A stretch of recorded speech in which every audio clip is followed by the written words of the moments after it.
Hello everyone! For today's video, i-show ko naman sa inyo kasi itong request ng ating boss na kailangan nating magluto ulit ng beef noodles. So ngayon, ang una nating gagawin is i-blanch natin yung beef para mawala yung langsa. Kailangan natin siyang i-blanch. First, lagyan natin siya ng tubig. Ayan. Next is yung ginger. Ito lang yung tubig ko. So that's it. Kailangan natin siyang pakuluan. So now it's already boiling kasi binablanch natin ang ating beef. So itatapon natin yung tubig niya kasi nandyan yung mga malalangsa na kita.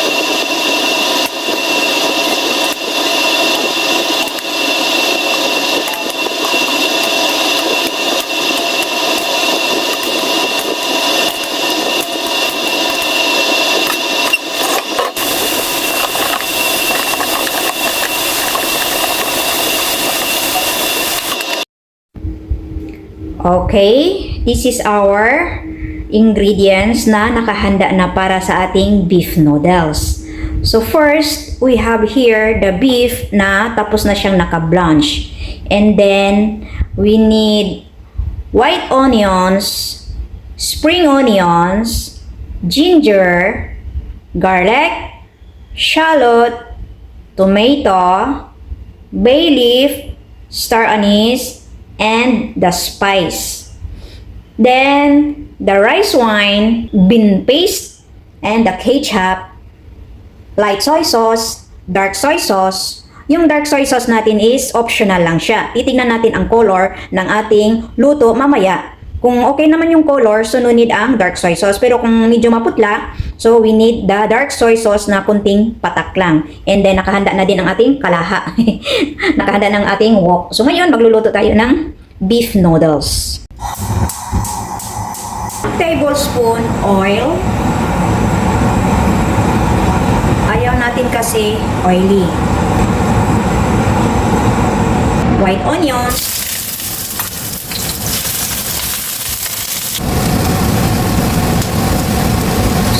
Onions,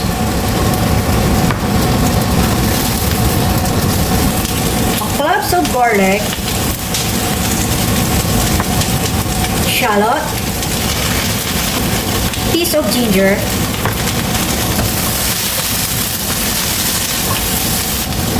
a spoon of bean paste,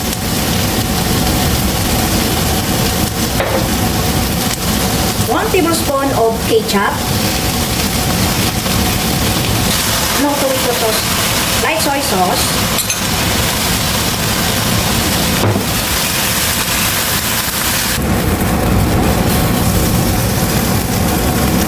star anise, bay leaf,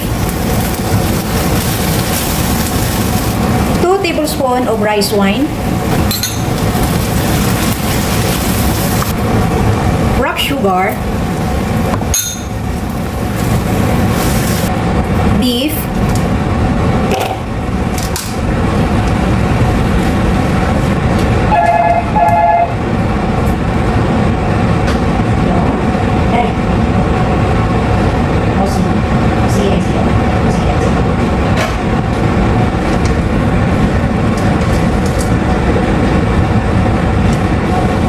water,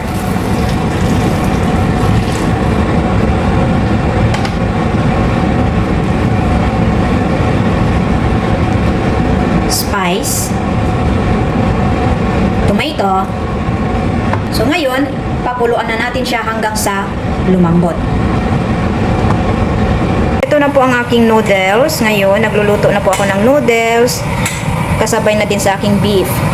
So ayan, yan na po ang ating beef na kanina niluto. Yan na po, finished product. And then the noodles. Ngayon, ipakita ko sa inyo kung paano i-prepare ang beef noodles. Kasi isang tao lang naman kakain, ganyan ko ginawa. Pinipili ko yung mga magandang laman, tapos i-arrange ko dyan sa giliran. So, ganyan ang pag-prepare ng beef noodles. Yung pagluto natin sa beef is nakaseparate siya. And then, yung sa noodles, nakaseparate din. Pag naluto na lahat, naluto na yung noodles, pwede mo na siyang lagyan ng beef.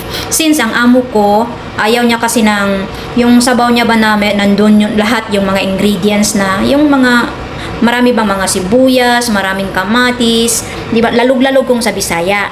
So, ganyan ang ginawa ko. Tapos, nag-blanch na din ako ng gulay. Inarrange ko na sa gilid ng bowl. Kasi yun talaga ang saktong pagprepara ng beef noodle sa ating mga alaga. Since isa lang siya, so isang bowl lang ang hinanda ko. Yung beef, marami kasi yan, ako din ang kakain sa iba. Ngayon, gagamit tayo ng strainer para isala natin ang sabaw para plain water, plain lang nga sabaw ang mahulog dyan sa noodles. So, malinis siyang titignan. Kaya, sinasala ko ang sabaw. So, ganyan lang talaga. Para plain lang talaga, plain lang ang sabaw. Hindi sasali yung mga ingredients ba nandyan na nakalagay yung mga sibuyas, garlic, kamatis, tsaka yung luya. Kaya, ginagawa ko siyang salain para plain na sabaw lang talaga. I-estimate lang din natin yung sabaw. Talagang pagandahin din natin, kumbaga ukay-ukayon ba, para yung sabaw is talagang mapunta sa ilalim. Estimate lang natin kung gaano kadami. Biruin mo, nagsiserve ganyan ang luto ko, nagsiserve ako ng isang taong billionaire. Isang tao lang ang aking siniserbisyuhan dito sa aking trabaho ngayon. So, ready to eat na yan. Pwede na tayong mag-serve para sa ating boss. So, pwede na siya kasi maganda na. Ayan na, naka-prepared na. Meron akong clams na niluto. Meron siyang tubig na with ice and then the lemon garlic juice. Of course, hindi mawala yung papaya. So, yun lang ang kinakain ng aking boss. O, diba? Napaka-simple lang. Simpleng-simple lang talaga ang pag-serve. That's it. Thank you for watching.